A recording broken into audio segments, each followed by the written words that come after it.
Beno hasi gaitezen, kaixo, arratsaldeon eta eskerrik asko gurekin egoteagatik. Gaur esan dugun bezala edo dakizuen bezala, beste Masterclass antolatu dugu, eta gaur gurekin egongo da James Mockoski, bera Estatu Batuetan lan egiten du, Francis Ford Coppolaren enpresa handi horretan, jakingo dezuen bezala, eta bere lana da películas zahar berritzea, ez? Orduan bere lanari buruz hitz egingo dugu gaur, eta lan honen garrantziari buruz baita, ez? Bien, decía que muchas gracias por estar aquí. Hemos organizado de nuevo esta masterclass dentro de esta serie de masterclasses que estamos organizando y que tienen que ver también con el departamento de pensamiento y debate del festival.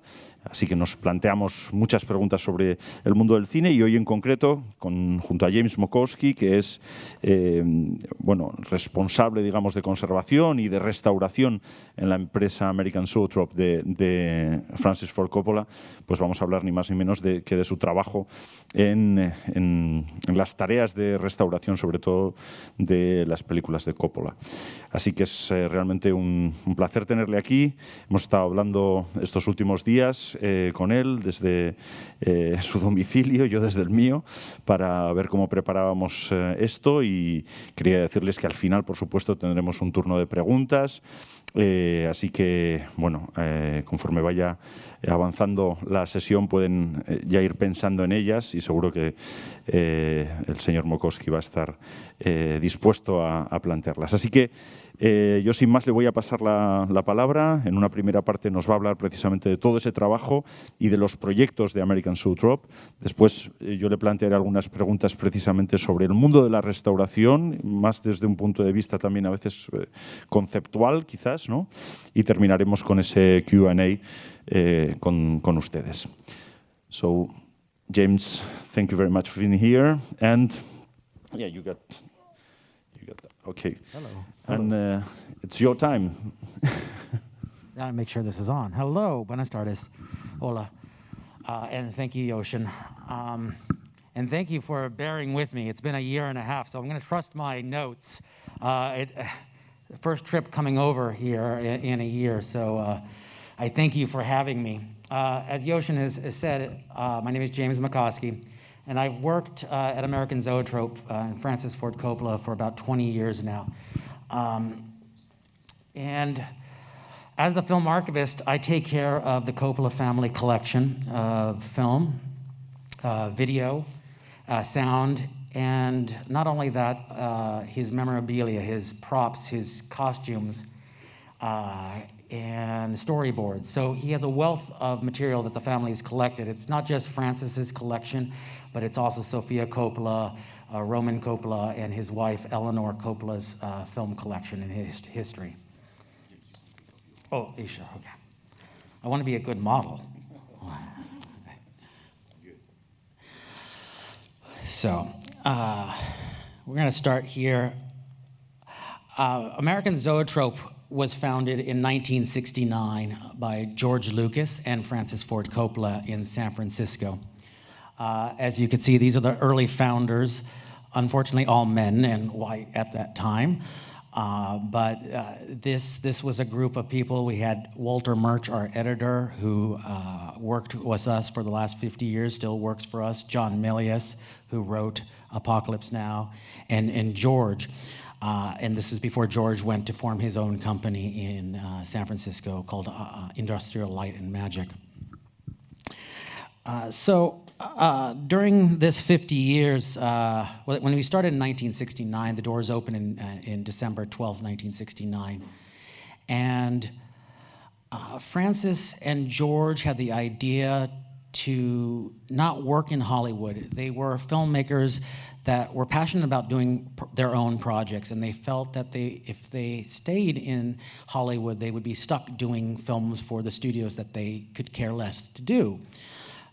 So George met Francis on the set of Finian's Rainbow, 1966, and he won a prize at USC as he was a student there. And met Francis on the set. He was one of the early filmmakers that graduated from UCLA making a film, showing that a student could make a film at a major Hollywood. And he was working with Fred Astaire at that time. But it was not a film that Francis wanted to do or saw himself doing as a career in film. So George and Francis came up with the idea as like, well, perhaps we have a crazy idea. Maybe we do make our own company. And that's how they started working on a film. He said, Francis said, I have a film, actually. I wrote a script for it called Rain People, which we're showing here on Friday. And it's a low budget, much in the same style that I want to do with that I did with Roger Corman back in 1963 with my film Dementia 13. And I just would like to do this film, maybe like a road trip film. This was a film around the time that Easy Rider came out, so it was very much in the same style as Easy Rider. And I have friends that I worked with at UCLA, at USC, and maybe we could do it together as a group that we're familiar with and travel the country and shoot this film on the go. And George loved that idea, and Francis said, let's do it. So Rain People was the start of our company and what launched American Zoetrope. So in 50 years, Francis and the family has collected a lot of material. And I want to touch briefly before I talk about restoration, sort of another aspect of the archive and what I oversee and curate for American Zoetrope and Francis. As the archivist, I oversee two aspects of the company. One is our film library, but the other aspect is the memorabilia that I talked about earlier. And we have two museums, both in Northern California. This is probably about 8 hours away from Los Angeles. We have the Geyserville collection, which is Francis Coppola's winery that he purchased about 12 years ago. But his first winery is where he lives in Napa, California. Since 1995, when the first winery was built, Francis also had in mind a place where people could come and see the exhibit, see his collection of film, and just sort of, most people were coming to Napa Valley wanted to come and taste wine. And most people knew who Francis was at that time, but generally, if you're coming to Napa Valley, you're wanting to kind of taste wine. But he wanted the ability to educate people of how the film business came to be, the origins of cinema. So in 1995, he built the exhibit. The first floor is the entry where people could see the history of our company, the history of cinema, a little bit of history of cinema, and about the history of the winery. On the second floor, he had more of a collection, which we call the Hollywood Memorabilia Collection, which is his career in film. However, he thought it was odd that he lived there, and it seemed strange and awkward that as a filmmaker that he had a collection that was so centered on himself. And he wanted that story taken away. And it wasn't until about 2005 that he reconnected with a friend in Denmark. It was a Danish filmmaker named Henning Carlsen. And we knew Henning for a long, long time. But Henning had a beautiful private collection of magic lanterns. And he was getting up in years. He was about 80 at that time when we traveled to visit Henning. And Francis and him sort of were pondering what would happen to the collection. He said, my biggest fear is I collected this since I was a kid. I had my first magic lantern, and it would be so sad that the collection would disappear or be broken up.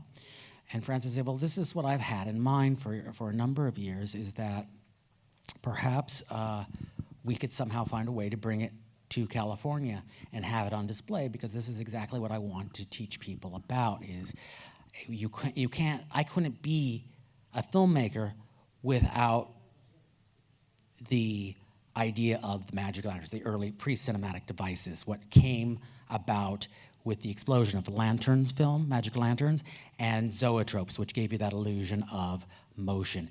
And if some smart person didn't think about putting these two inventions together, you wouldn't have cinema.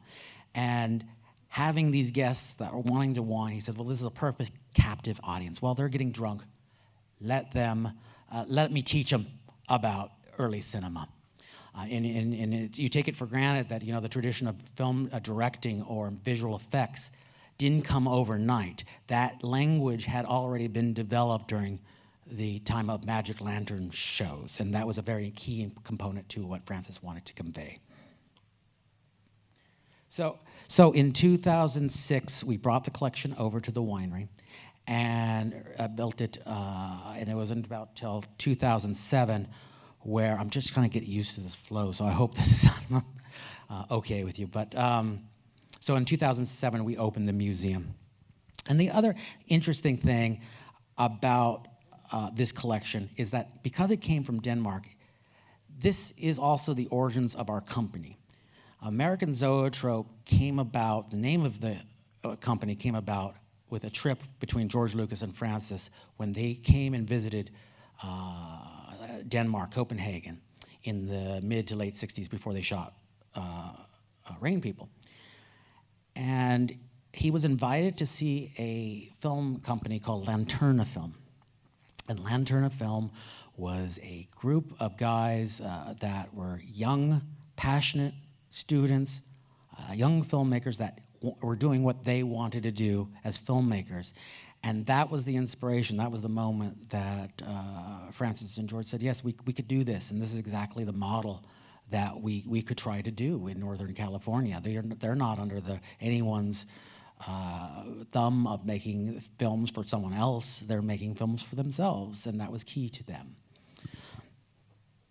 So, of course, he couldn't name himself American Lanterna after the Magic Lantern. He said, well, okay, they have Lanterna Film for Magic Lantern. We'll name our company Zoetrope after the device that gave you that illusion of motion and brought that to the United States.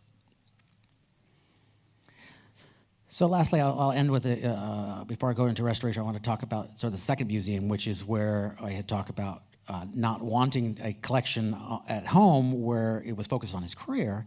He moved that collection about an hour west of his winery and established a collection that was focused on his career, the Oscars, the Godfather desk, which is on the top up there, all the scripts, storyboards, and the direct costumes that we acquired after we shot Dracula. And our collection continues to grow, and we find things in very unusual places. So this story, this is a film, I don't know if anyone's familiar with a film from 1974 called The Conversation. And it was a film that he shot entirely in San Francisco. And we had nothing. We had no props, no costumes or anything. But I found out about 10 years ago that they were going to destroy a hotel where this was shot. And I said, well, wouldn't it be funny? Let's go check it out before they destroy it. And I went up to find the rooms that the film was shot in. And if you're familiar with the film, the bathroom plays a key role in the film. Not to give anything away. But when I went into the room, it was identical. In 40 years, this hotel hadn't changed a thing, which is probably why it didn't end it. It sold off. But I talked to the owners. I said, wouldn't it be interesting? Could it possibly that we take all the furnishing and everything out of this room so we maybe one day could put it on display? And we actually did before the pandemic hit. We actually put the toilet on display for a museum. So it does make a conversational piece. So we couldn't have all that beautiful collection if it wasn't for our film library. And Francis is lucky that as a filmmaker, he retained the rights to many of his films. And not a lot of people in the film business were able to fight to maintain his rights. And he was one of the lucky few that was able to do that.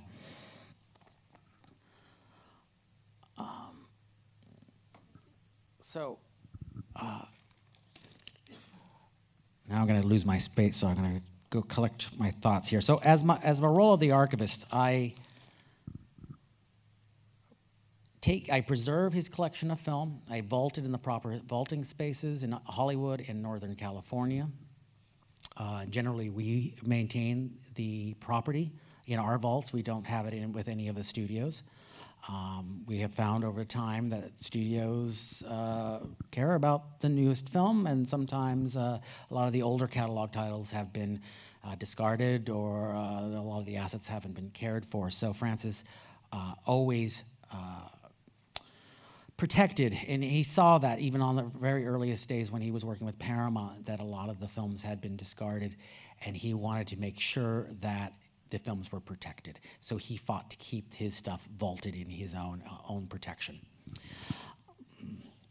So I also provide access to our distributors, and I also, more recently, work on the restorations for Francis. And it started, our first restoration that we did was not too long ago. It was about 2016, where we worked on Cotton Club. And Cotton Club was one that we started with MGM. We didn't actually, this is one of the titles that we didn't own at the time, but we got the rights from MGM. And we worked with MGM, and we worked with a lab down in LA. And this was the first idea that perhaps we could do the work ourselves in-house, because what we wanted to do, and certain decisions are made that we may not have agreed on, or it was less desirable. So we as Francis and his philosophy is, keep everything in-house. And so Cotton Club was kind of the first thing. It's like we tried it working out, but it's better if we had it under our control. As you see, Cotton Club, I don't know if it hasn't come out in Europe here because of the rights situation, but you'll see it's Cotton Club Encore. This is a different version of the film. One of the other part that I'll talk about a little later is part of these restorations. Out comes a new film, a new version. That's important to Francis. Encore, Francis, during this restoration, always had in mind that he wanted to offer something different in 1983, but wasn't able to because he didn't own the film at that time, and he fought with the producers, he fought with the studio heads to make his film. But because he was a work for hire, he didn't have the control he would have, as if like Apocalypse Now or the other films that he had worked on. Unfortunately, Cotton Club at 1983 was criticized, or the distributor and the studio heads, the producers, said that it was too long, there's too many musical numbers, and there was too many black people.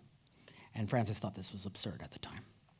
How can you tell a story about black heritage in New York that was their story? So this was key to him 40 years later to go back and right that wrong. And fortunately, because times have somewhat changed in that period, that he was able to do that.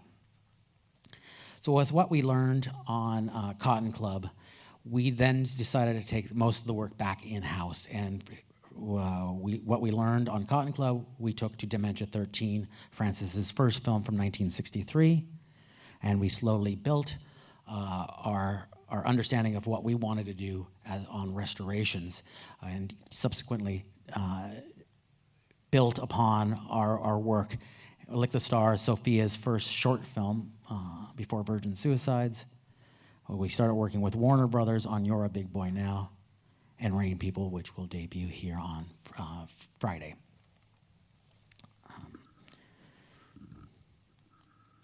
So our workflow, so developing those films sort of got us educated, it got us experience about what we wanted and what we felt is right for our library, our restorations.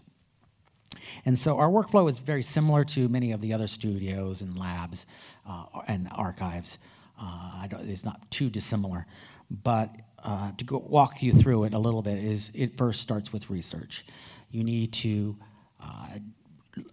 look through your library and determine what is your best assets. Sometimes in the National Archive, it can be messy and complicated, and the research takes a long time. And we worked with the French Cinémathèque or the BFI on Napoleon, and those assets are massive because they're scattered around the world. Well, we don't have that necessarily, that problem in our collection, because Francis maintained the collection. Unfortunately, like Cotton Club, though, on the other hand, that was messy. Most of the studio, because the studio owned that, some of the negative was missing, so we had to go for another answer prints or something to cobble together his director's cut.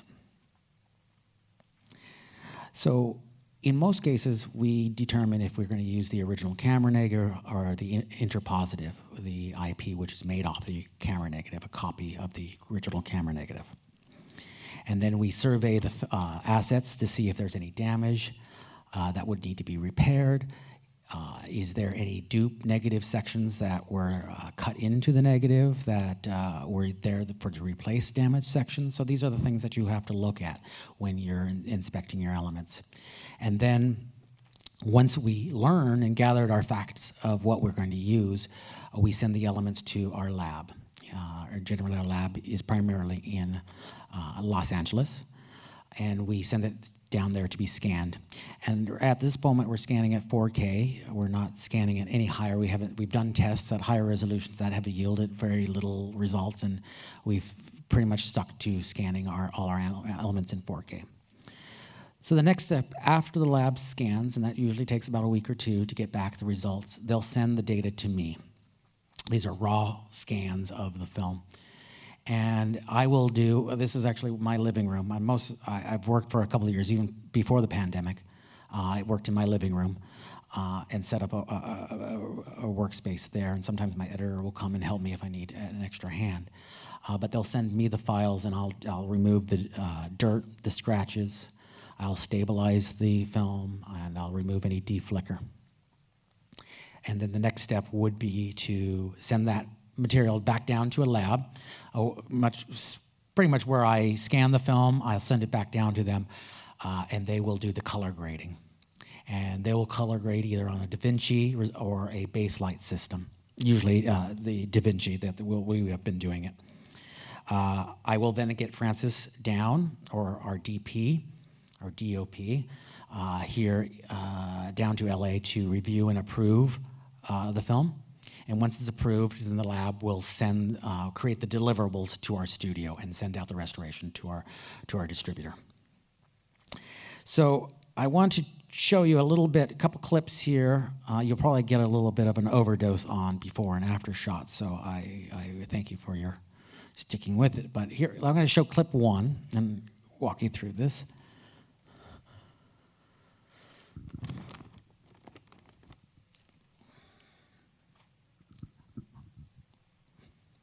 Can we take the lights down, if that's possible? Now, some of these might go a little too fast, and I apologize for that, but this shows you a little bit of the new color that it's applied using the last element, which is an IP, and you can see that the color depth is different. There's a richer, your flesh tones are more natural. And you can look at the flesh look as his arm when we go after, or more natural. This is a film called The Outsiders, which we're going to show on Thursday. And this is the last transfer. So that blue 2005 is from the last transfer that we did off the copy of the negative, the IP. And the nice thing about scanning it again and off the original negative, that you have more information in the clouds. And sometimes you lose that detail. And in a film like The Outsiders and how it was shot, it was about the landscapes. It was about this beautiful depth of field. And so it was very key to Francis to preserve. That's why we went off the original negative, because that information is still there that most people didn't get to see or appreciate. So on the left is the old transfer versus the new.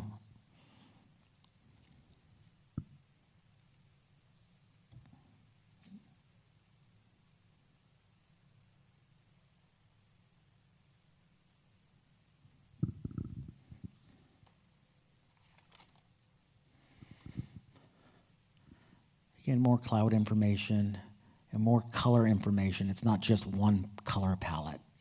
There's more nuance in the color palette that when you went off the IP, you didn't necessarily get.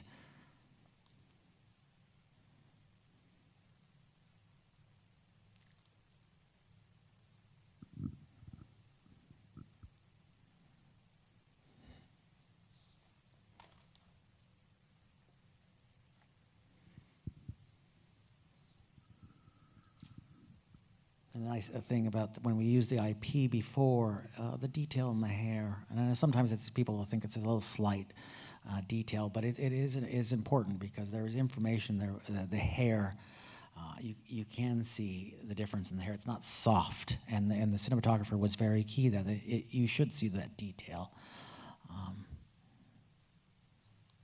Again, having that light, the color is different. And here is more crucial to us is that there is more differentiating between the colors. There's this gold up to the blue, which you lost in that last transfer. And a lot of times the old element, this was a dupe negative, this was a copy, this was 2 or 3 generations away from the original negative, that it faded. It was magenta, and that was mostly how people got to see it, and that's not how Francis or the DP intended or wished that ever to look that way.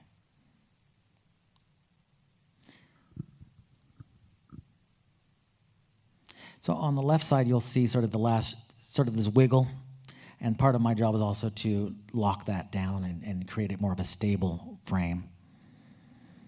So that's when I talk about stabilization, is that we're trying to make sure that the film is locked down and registered properly. And you can see this just a little wag. A lot of people don't notice it, but it's there.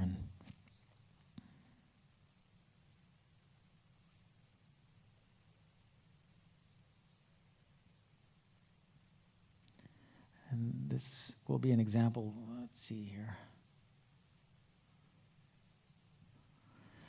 So you got the DVD from 1999, and you can see how it's changed over the last 30 years on home video, that there's quite a bit of difference between the standard def when people saw this version on DVD to Blu-ray and now 4K.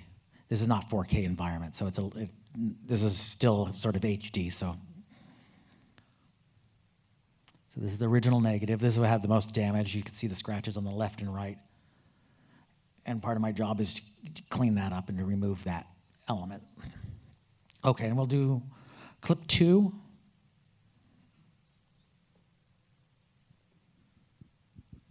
This shows you on the left side here, when we show the image, it shows you the flicker. This is when I talk about deflickering. This is from a light source off camera that wasn't really supposed to be there. And so I will take out that flicker and make it more natural.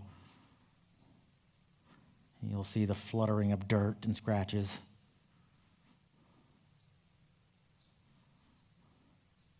And this is a film from 1979 called Apocalypse Now.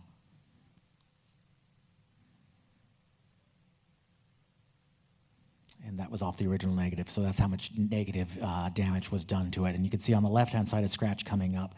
So you can see that the negative went through a lot of wear and tear over the lifetime. And usually this is picked up because a lot of times in the 70s, they made prints off the negative, and they weren't caring about the negative.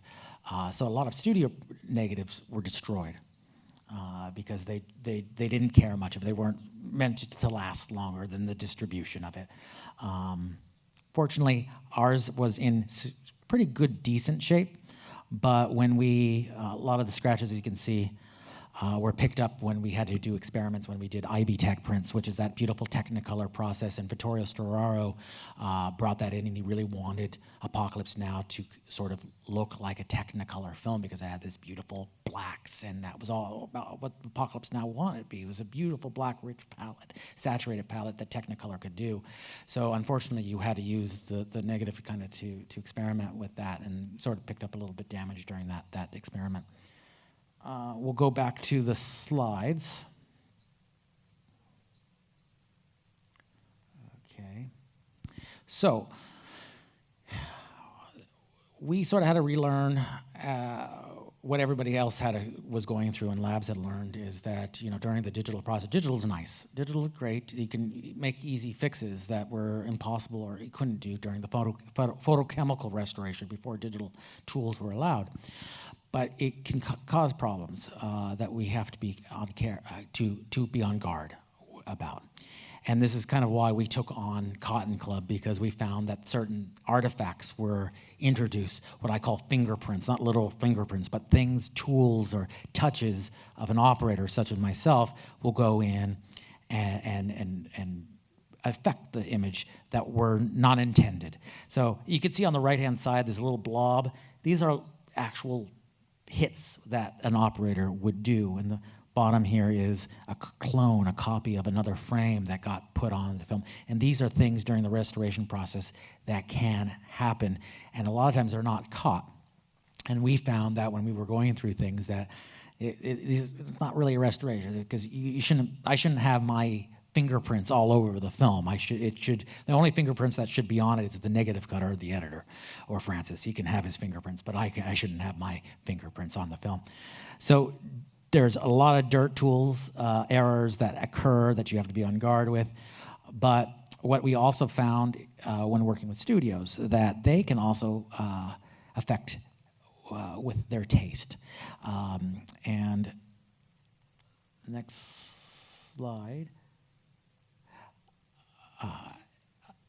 There's a debate, and we could talk about this later afterwards, is grain.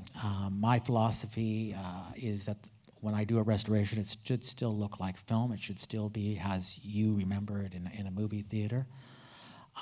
And that texture, that aesthetic of film is very important to us. However, that gets lost sometimes in studios or people's taste of the time, that they don't like that look, that it should all be smooth, it should all look sharp and clean and perfect. But for us, you see in the center picture, and you can see the sort of texture, these kind of particles of the film itself is there in the original negative. And when our DP last worked on the film, and unfortunately Gordy Willis, this is Godfather that we just worked on with Paramount a couple months ago. And Gordy Willis last worked on this film back in 2007 before he passed away. And that's our recipe. That's something we don't want to touch, because the Gordy and Francis, that says this is how a Godfather should look. So when we got the first scans back from the lab, it's all perfectly clean, and it doesn't have that. And I don't know if you can see it much, but it doesn't look like film. It looks digital. It looks unnatural, and that aesthetic of film has been wiped. So when I work, Godfather's not a film I own, so we would have had a different approach. This is a film that was owned by Paramount. And Paramount generally is, of course, is Francis's film, and they're very open. So we said, this is sort of the recipe. Go back to this. We would rather not touch the grain and make sure that the aesthetic of film is still present. So we are able to at least have that discussion, and generally they'll listen. But generally that is a fight in studios, and people will decide that they like this better, which is fine, but it's not what we as a library. So, I'm not going to say what studios can do with their other films. That's their choice. But for our films that are personal by Francis, we at least thankfully have a say of how we can guide them to how our film should look. So there's a next clip 3 and 4. Let's do clip 3.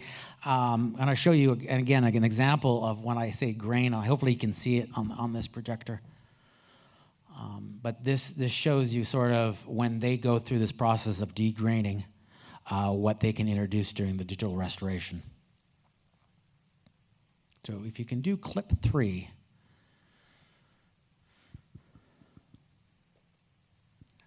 So look at that. I don't know if you'll be able to see it here. I haven't looked at it. But if you can see in the hat, the grain itself sort of moves. And I don't know if you can see this. I'm going to get up here.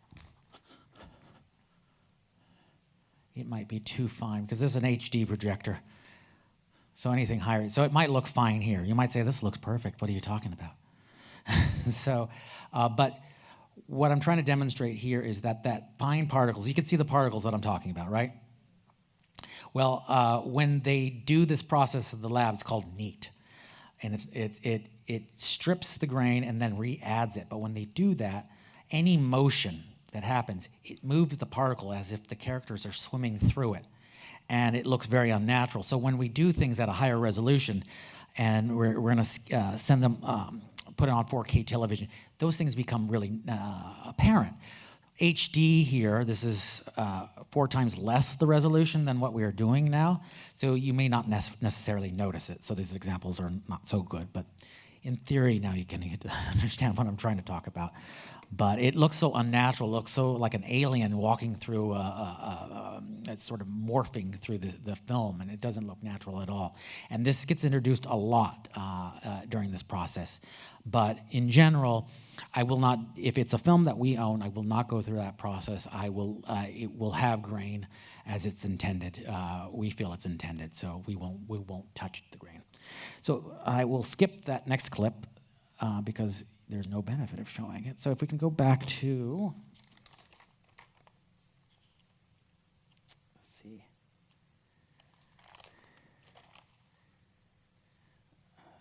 The next, if we can go back to the slide presentation, that would be great. Okay.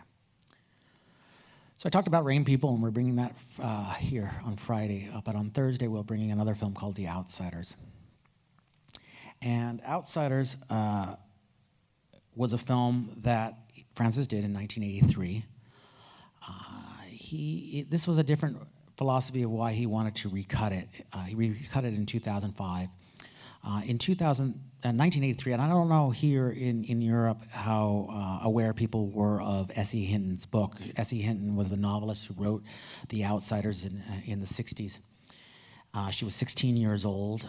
She was a young woman in high school, and wrote her first successful novel. And Francis became aware of this back in 81, 82. It was a film that I'd say it departed from Apocalypse Now or his film One from the Heart, which were more studio films. Those were very complicated, big budget, over the top films, and so much so, One from the Heart, the film that he made after Apocalypse Now, sort of bankrupted his company. He wanted to endeavor in experimenting, making his own studio within Hollywood and try to fight that own perception of making Hollywood film. He wanted to go in there and have his own studio, but his model didn't work. And going through bankruptcy, going through the banks, taking all his assets away, he escaped Los Angeles and went to Tulsa, Oklahoma for about a year.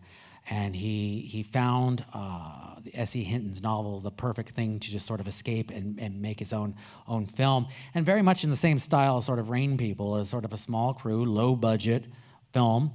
And enough to be as a distraction from the bankers taking away all his assets in Hollywood.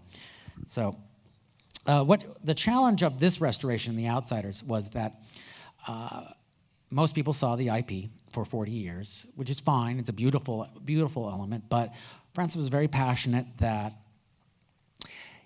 he always appreciated his DPs. Vittorio Storari they worked with, and on this film, Stephen Burham. And Stephen Burham made a sweeping, sort of Gone with the Wind, epic, beautiful landscapes film. And he liked to take the philosophy that we started doing with all these restorations, go back to the original negative.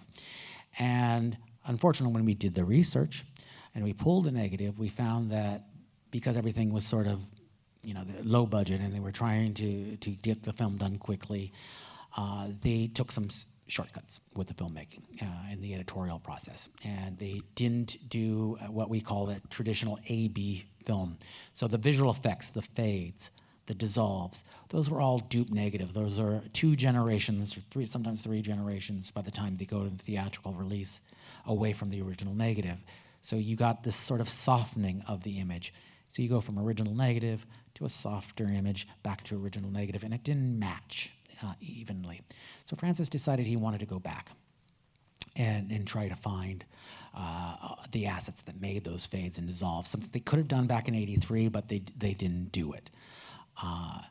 And this is the nice thing about Francis, and if you come away from anything from this speech, is that Francis was an archivist. He kept everything. He didn't throw anything away. And when he talked to George back in the 60s and 70s, don't throw it away because someday you may want to recut Star Wars.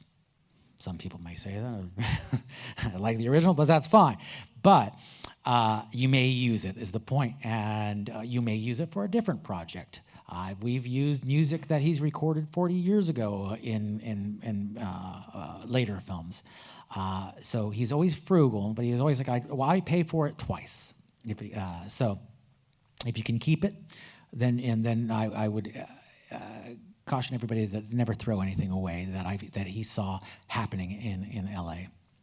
So we were fortunate that he made my job easy as an archivist, that we had all the original elements that went to create these fades, these dissolves, the composite shots, the beautiful optical work that Robert Swarth did and Stephen Burham did for The Outsiders, and recomposited it digitally. So there was no difference in resolution. And that for him, he wanted to preserve that, to make sure that it was even throughout the entire film and that there wasn't large shifts in quality that you would pretty much notice in a 4K environment.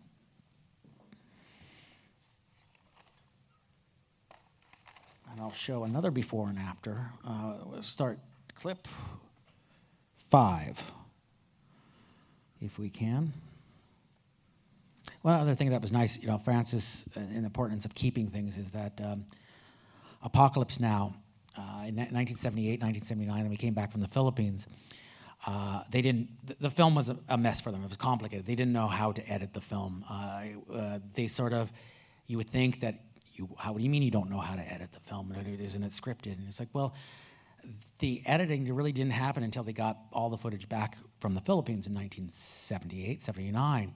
But the one thing that was really complicated for them is, well, how do we start the film?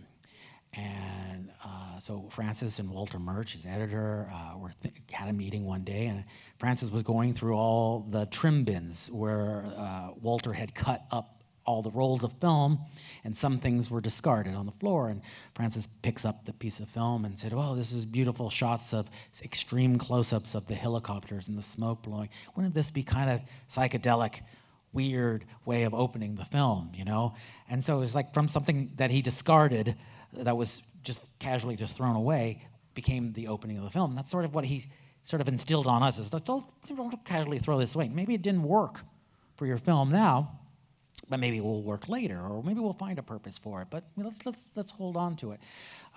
So that's been an important. If we can go to clip 5, please. So again, this particular shot is not. If you come to the show, and I hope you come on Friday, this shot's not actually in the film. That first shot was what people saw in standard def. That was cut out of the new version, and so this is the dupe. This is the dupe negative that we found. That was cut into the negative, and now we're going to go to the camera negative, and you can see there's more color information, more sharpness in the details.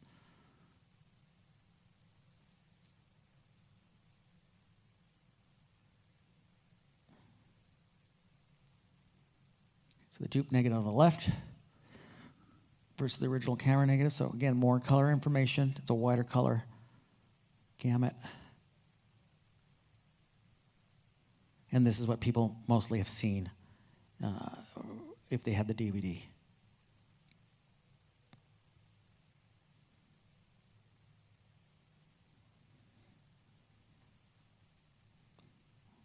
And walking you through the process of what it takes to get it into the computer, reframing it, resizing the frame to match the original framing. The dirt, of course.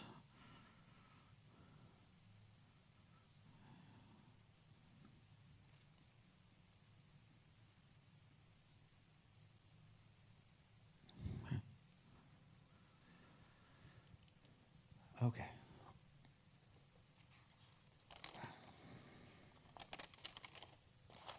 if we could go back to the presentation.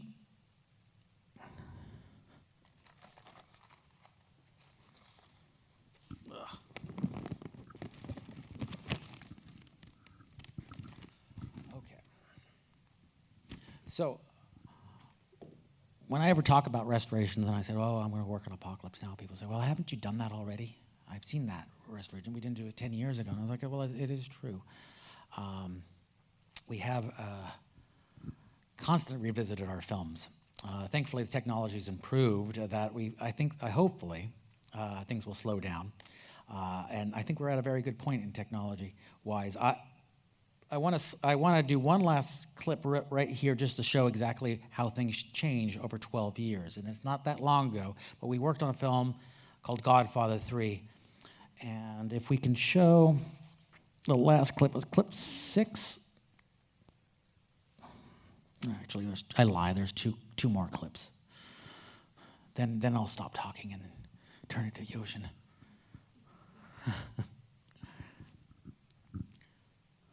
So you can see this 12 years ago and technology changed. Look, it's redder. In 2008, it's jitter, the stabilization, and we fixed that, and then you get a more natural color palette here 12 years ago. And the difference is that when we did the color grading 12 years ago, we were working on different monitors at that time, and things changed. So technology changes, and you have to sort of keep up with the new TV or monitoring, how you're correcting the color. And so we'll find that what we did 12 years ago, the color is not lining up to what it's looking like. And this is mainly in a home video, what you will see at home. The difference is striking. When we pulled our theatrical master, it was pretty much what you saw here on the right, which is the correct color. So you're getting more of how the original cinematographer wanted it and what was playing in theaters. But when we brought in the home video master, something that didn't translate correctly. And that's because how the colorist in LA was reviewing it. It looked to him on the right the same.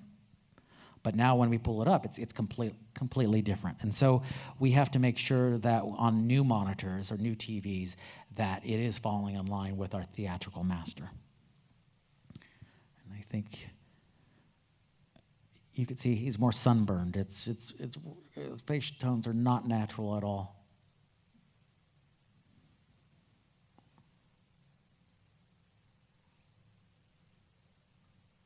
It sort of looks faded too.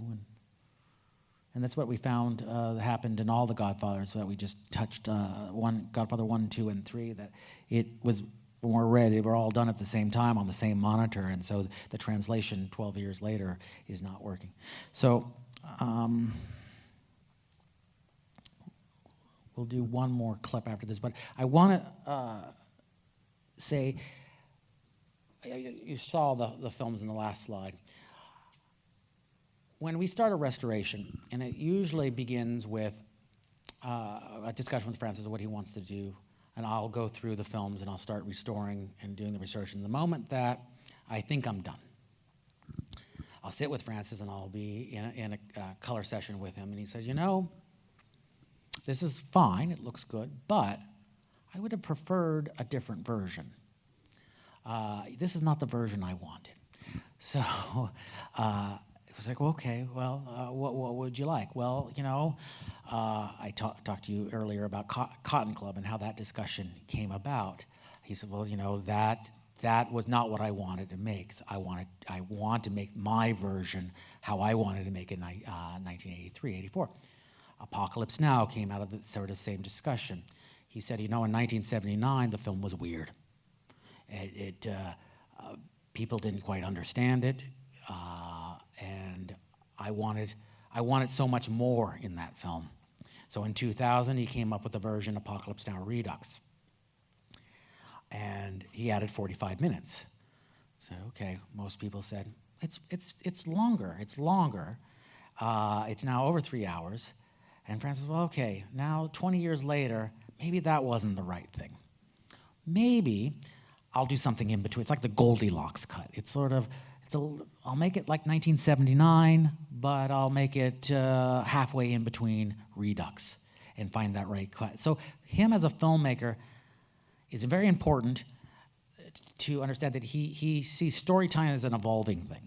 Storytelling is not, you don't tell a story in one specific way, always. It changes. A certain story that was told for 100 years has a life. It's been changed by whoever's telling that story. Francis has been a filmmaker that it's very important to try, as in Cotton Club, attitudes changed after 40 years. So it became a right space for him to go back and make the version of the film that he wanted. And the same with Apocalypse Now, is that he thought, well, maybe the audience wouldn't think the film was going to be weird now, 30 years later. Maybe I could try something different. So storytelling for him is very evolving. He loves to tinker and toy with the cut. So no matter if you think, if you have the film, if you ever present it to Francis, he's going to change it. And so that's always the danger of presenting to him. But it's the fun thing. And it's fun because we don't remove the original version. We make sure that we restore the original version, and it's alongside the other versions. And they are named different. You got a Cotton Club Encore. You got Apocalypse Now Redux, Final Cut. Outsiders, the complete novel. These are other versions, and it's important for us because, a lot of attitudes about film or library films, catalog films, is that they're old. They're scratched. You talk about a silent film, people say, oh, it's silent, it's black and white. Well, it was never meant to be black and white. It was never meant to be silent. That was just what was done at the time to preserve those things. But it was such as a disservice because people thought they were old. And for Francis, these films should look good. The presentation should be the best it can be. So I want to show the one last clip sort of talking about Francis's Apocalypse and see how things evolved after 40 years and trying to get that right presentation for his film. This movie I'm making is not in the tradition of the great Max Ophuls or of David Lean even. This movie was made in the tradition of Irwin Allen. I made the most vulgar, entertaining, exciting, actionful, sensoramic, give them a new thrill every 5 minutes, have it everything, sex, violence, humor, because I want people to come and see it.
to the line where Francis says in the very beginning, he wanted people to come and see it.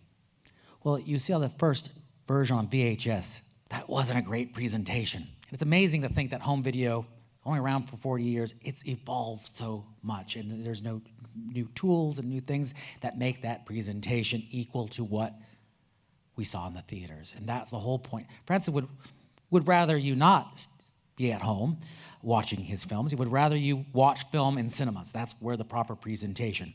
I hope after the pandemic, people go back to theaters, and that's how we encourage. But the home video environment is equal. It's not, it is now a great presentation that's been fun to explore and watch it evolve at the time, and I think we got a great presentation. So before I talk to Yoshin, I want to thank everyone for having me here. San Sebastian, in 1969, gave Francis an award, the Golden Shell, for Rain People. And he's told me, actually a recent story, that if it wasn't for San Sebastian, he would never have gotten the job or be considered for the Godfather. So he owes San Sebastian a great debt of thanks for supporting him and discovering sort of a young talent at the time. And that's the importance of festivals, is that when you award, this is an important award. This is festivals do an important service, that they do recognize new talent. And so I thank you, because I wouldn't have been here, and making you put up with my talk. But I want to turn it over to Yoshin, because I want to hopefully have a discussion a little bit, and I want to open to. I hope we get some good conversation from you guys as well. Bien. En realidad, no, it's okay. En realidad, cuando estuvimos hablando James y yo de cómo organizar todo esto, él decía que tenía miedo a hacer realmente una conferencia, que prefería un diálogo y tal. Yo ya intuí que tenía muchísimas cosas que decirnos, ¿verdad? Y ya veis, ha pasado prácticamente 1 hora y pico. Así que yo voy a iniciar casi, si les parece bien, ese turno de preguntas y luego ya inmediatamente les pasaré a ustedes la palabra. Maybe you've lost your take mine maybe. Oh, there you go. Entonces, bueno, voy a agrupar algunas preguntas que tenía y después, insisto, les paso la palabra. Hemos hablado mucho precisamente con James sobre el concepto mismo de restauración, ¿no? Es decir, seguro que aquí hay mucha gente interesada en el cine, pero no necesariamente especialistas, claro, y a veces la terminología en torno a todo esto es imprecisa. Hablamos de remasterización, digitalización, escaneado, limpieza. Y mi pregunta para James era eso: ¿de qué hablamos realmente cuando estamos hablando de restauración, de restaurar una película, ¿no? Y en la responsabilidad que tenemos aquí, por ejemplo, en Filmoteca Vasca al respecto, creo que tenemos que hacer una tarea muy pedagógica, y yo no sé si él va a estar de acuerdo con esto, pero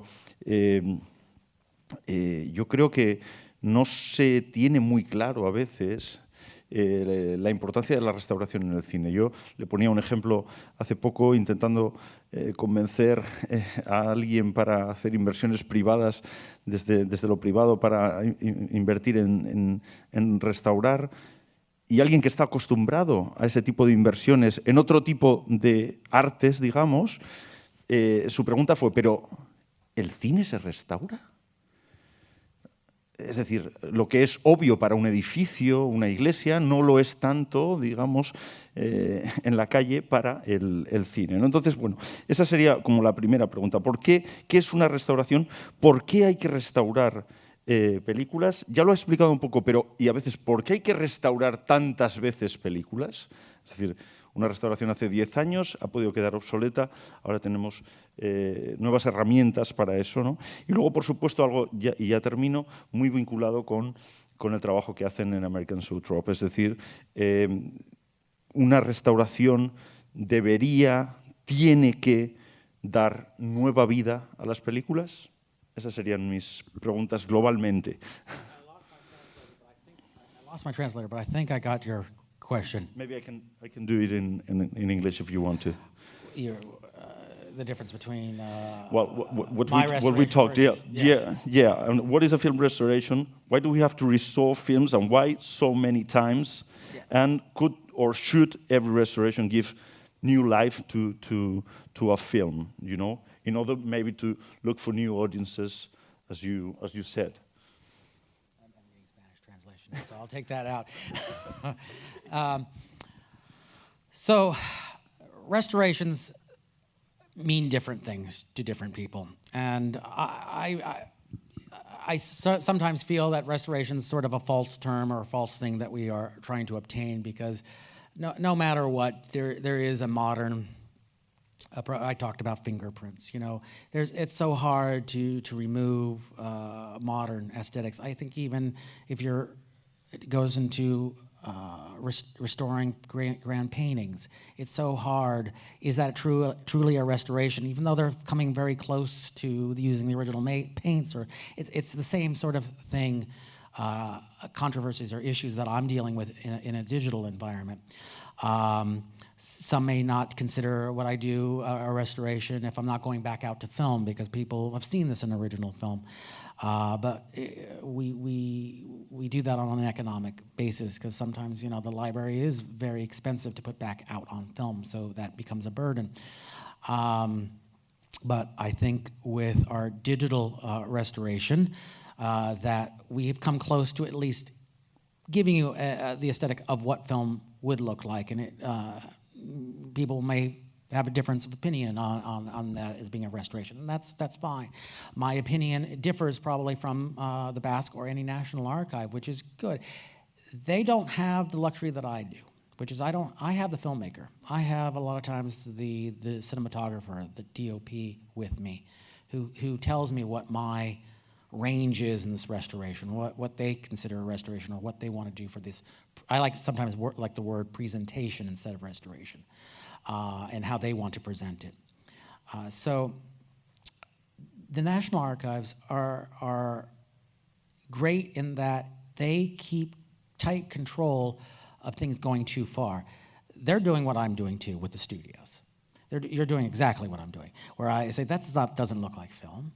That looks something unnatural. That looks modern. That's not what the film looked like, or what an audience ever saw.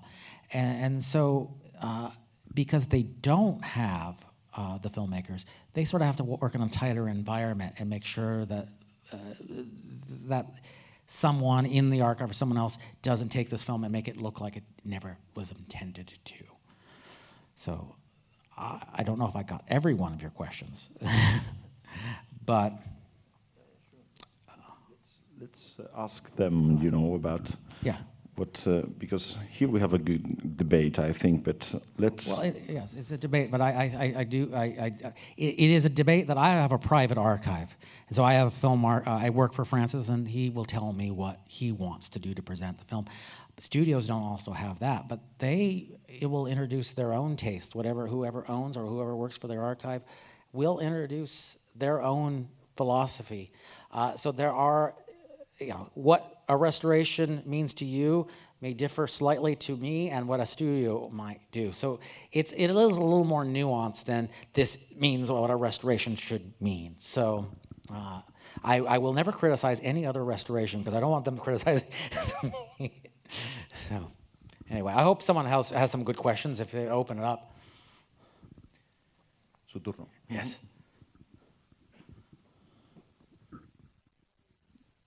My question is, where is going the future of restoration? Because now filmmakers film in digital. I mean, some like Little Woman from Greta Gerwig was filmed in analog, but maybe some films that are now shot in 8K maybe in 40 years don't look as good as now. So how are we gonna restore like digital film?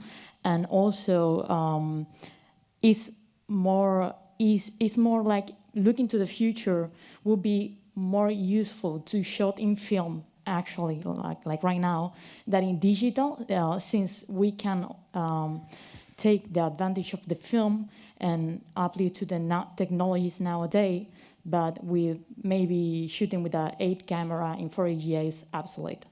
I'll take your first part before I forget. It's the problem that we're going to have in the future is storage and maintaining. We have that now. Hard drives are so fickle and they die. It could die tomorrow. They could die in 10 years. A film, of course, I can put in a vault, 50, 100 years in the right temperature. I can maintain it longer. I don't have. Even if I put a hard drive in a proper vault, I don't know if it's going to run tomorrow. So things that are created digitally are more easily lost, and I think the best thing for restoration in that way is, or more the appropriate word is preservation, is making copies and copies and copies. So if one thing fails, a lot of our films right now are new films that Francis and the family are shooting are on digital, and I have to have 3 copies of everything. If one tape dies, then I have to go back to do that. I will say that, you know, for film and the future of it, I sort of hope, and I know many people like me before have said this, that where do we go? I kind of feel like we've leveled off. I don't know if this is answering your second part of the question, but I want to say that we've sort of plateaued. We have a good space. That 4K is good. It's getting the resolution of the film. I don't know what more. And you could see that in the Apocalypse Now example. After DVD and you got to Blu-ray, 4K was, for DP, for a filmmaker, they see that the details and they see it and they love it and they don't want to lose any of that information. For general public, it's sort of getting harder to know the difference. So to justify going from 4K and scan your film next in 8K, it becomes harder to justify going and spending that money. It is double the amount of money for what reward? So I feel that the only thing that will probably come back is the color differences in the monitor. That will change over time. But I at least don't have to go back and rescan the negative, that a lot of the work that I have done can be preserved and be used for the next effort. So I don't know if I got everything of your thing, but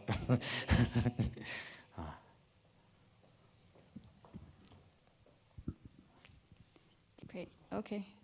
Thank you, James, for coming. I have a question about Francis and your work together. Francis seems to be such an archivist and technologist, and everything's named after Zoetrope and Magic Lantern. Over the last 60 years, has he tried to develop any new technologies? Obviously, George Lucas and Skywalk films, like, there's been so much questions around innovation. Have you tried to play with new technologies of projection or processing or scanning, or are we still kind of just working on kind of digitizing? Well, for Francis, his experimentation comes on set. That's primarily his focus as a filmmaker. He's interested in production. So he's always, back from the early 80s, he was one to pioneer this idea of editing on videotape. Instead of waiting for all your dailies and films, he wanted to be able to cut the scene that day. Well, in film, you have to wait a couple days. You have to send the negative to be processed, and then the process, someone has to cut out all your negative. And he says, that's a waste of time. That slows me down. And so he brought that sort of early concept of digital editing, Avid and Premiere, based on that concept back at that time. Now he's looked at sort of going, he always looks at, for new things, going back to old ideas. And his recent endeavor on doing live television and sort of adapting live television into film, and how do you do a live film? And so he's been kind of exploring that, and he's been talking about that for the last sort of 5-10 years. You could read about it with his work on distant vision.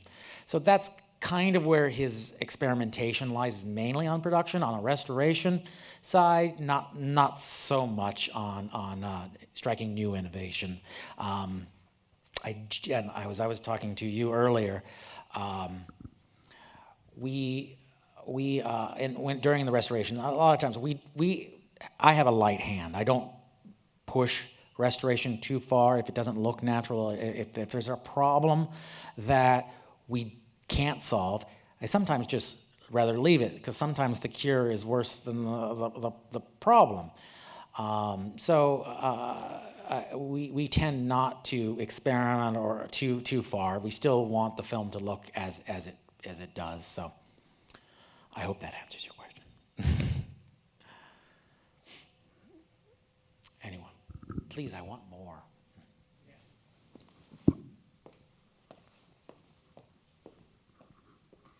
Well, I have like two questions, and they are like completely different. So the first one, like, how do you work in not like, because you're saying the word natural all the time, but does it risk like all the images like looking like homogeneous at the same at the end? And how like do you think about not like making everything look like the same kind of images? Because for me, for example, these restorations, they all feel like whatever, like looking at like a blockbuster, but it might like risk the uniqueness of the movies in a way, I feel. So how do you work with that? So your question is not making the film look the same. All the things like the same. Well, it's a good question, because we try to keep the original aesthetic of the presentation as people would have remembered it back in that, so sort of the original effort. And so with the original presentation, we try to preserve that as well, so people have that as an option. But if anyone wanted to go back, they can unwind what I'm doing. So when you talk about a restoration, people say, the fingerprints, it's like you're leaving that permanently. When I scan the negative or do the cleanup, those are reversible. Those things can go back. So if you didn't like the presentation, I apologize. But this is how, Francis, when he looks at this is sort of, he gives his blessing of what direction. He gives me the direction of how far we should go. I don't know. I mean, the process is not adding as you say, homogeneous flattening. It is what the negative looked like. We're not enhancing it. We're not doing anything that wasn't there originally. So what you might be picking up in or might not like is the look of the negative. And you might have been used to, and this is what we get all the time, is that people loved what they saw in theaters 40 years ago. But that's hard for Francis, because when it went to theaters, it went through so many people's hands, and so many people put fingerprints on it. The labs might have scratched it, or they introduced something that he cringes and says, well, this is not what I saw as the film. So him as a filmmaker, he really is conscious of how he wants to present it, or always wanted to present his film, which is sometimes in contrast to the fans and how they presented it. So, but this is something you chase, because, people talk about the visual quality all the time, about, oh, this is not how I remember it, this is not how the color I remember it. But there are so many variables in theaters, and you know that when you go see a film, on film, it could look different from one theater to the next. Well, who's to say which theater is correct? And it could look differently than what Francis saw it in a theater in LA. That's hard to chase. And there's always a debate about audio, that it's not how it should be the original presentation.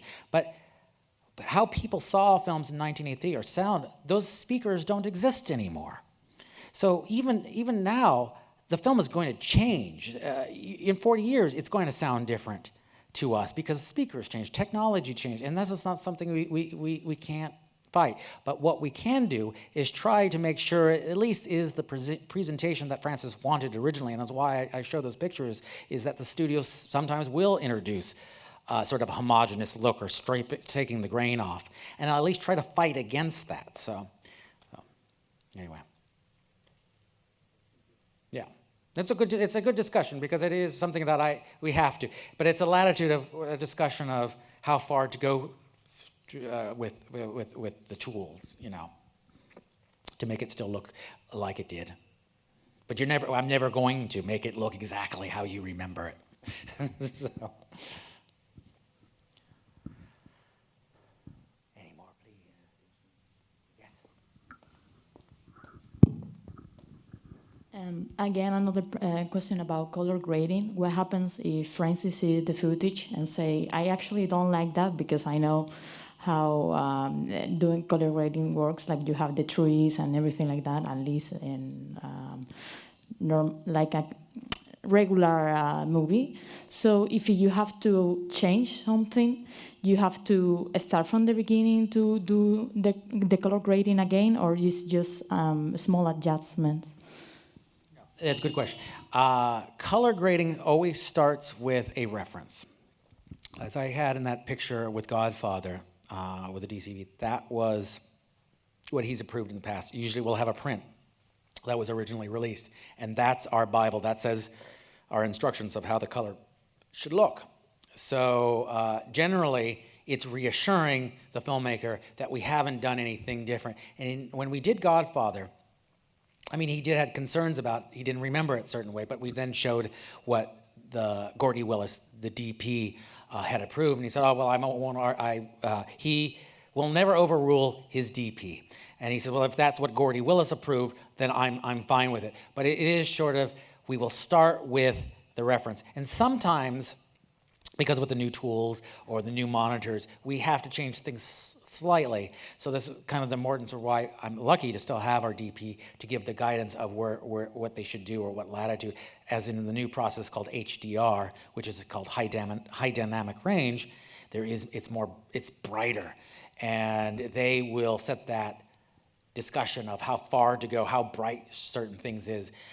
We had a discussion with Francis and Vittorio about Apocalypse Now, and colorists are great, but they love to take tools and push it as far as they can. If they're new, we might as well push it. So when you have a helicopter that's carrying Robert Duvall's surfboard into the war, but the colorist is like, well, now I have this tool to get all this definition and all this color and beautiful skies behind it and these clouds. Well, the frame that Vittorio and Francis composed is about the story of here is the Colonel Duvall's character going into war and the absurdity of taking a surfboard into Vietnam. And that's what I want people to get. I don't want them to look at the clouds. And so you have to dial that back to make sure that the appropriate thing is in focus. So, and to answer your question, no, if there is discussions like that, we don't have to unwind it. It's usually, we can change it on the fly. But I spend 2 weeks, our colorist will spend 2 weeks matching it, and then we'll come in a day, and it's usually just tweaking, small changes. Yeah, good. Yes, sorry for my English. My English is not Translator. very... Would you like to speak Spanish? No, I can. I will try. Okay. I'll try in English. Have you been in a low situations or rights from the studios and situations, I don't know, difficulties, no? Because the contracts say that and we can do that, or because you have talked a little bit about when the filmmaker get independence from the studio. So some films belong to the studios, other to him. I don't know. Just curiosity. No, it's a good question. Rights are notoriously difficult with films, and it's a hard thing. Fortunately, and this is not true amongst a lot of other filmmakers, and I was recent at a film festival a couple of weeks ago, and the filmmaker said she was a young filmmaker, and she made a film called Bitterbush, and she said the most powerful thing she learned as an early filmmaker is never sign a contract. Because the moment you sign your contract, the studio will do what they want to do, and they could fuck you. They're just like, they're done, and they'll make the decisions. He said, if you don't sign that contract, you have the most powerful over your own film. Well, I don't know if maybe Francis was like that in the earlier career, but since I've met him in the 20 years, most of the studios, even if it wasn't in the contract, allowed him to explore what he wanted to do, which is not necessarily what the courtesy that they would give other filmmakers. So we're in a different situation. Versus when you start out in the career versus someone that's been in the business for 50 years. But rights can be tricky. We've had that with Cotton Club. Cotton Club was something we started in 2004, but we started in 2010, and it took 4 or 5 years to get the rights back from MGM. But we still are fighting the people who own the rights. No, I wouldn't say fighting. I would say that we're still trying to get that version out overseas, and that's between the distributors and that's between the rights holder, and we hope that people could eventually see that. Yes, and I mean the question in terms of restoration of depending which film, no? I don't know. If you have had problems or something, or where are the rights of... Who belongs the rights? The studios or Francis? The majority of the films that I've showed today, we own. We have complete say of the films. There are a few films like Cotton Club that are controlled by MGM, but MGM allowed us and gave them the ability to explore it because Francis was going to, give his time to make that version. So they didn't have a problem. But for the most part, that's not a discussion because we own the rights to these films full stop, and we can do what we want to do with the films, which, as I said earlier, that's rare in this business. Filmmakers don't own their own films. It's owned by studios or distributors, and that's a harder discussion. But fortunately, Francis saw the need to fight to keep those rights in the very beginning. So fortunately, I don't have to have too many of those fights. But when we do, we usually win.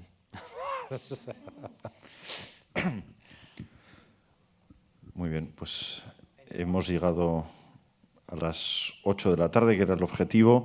Yo no sé ustedes, pero creo que James Mockoski ha conseguido no solamente darnos ganas de ver The Outsiders y Rain People, que son las que están programadas en Klasikoak, creo que también nos ha dado ganas de repasar toda la filmografía completa de Coppola, ¿verdad?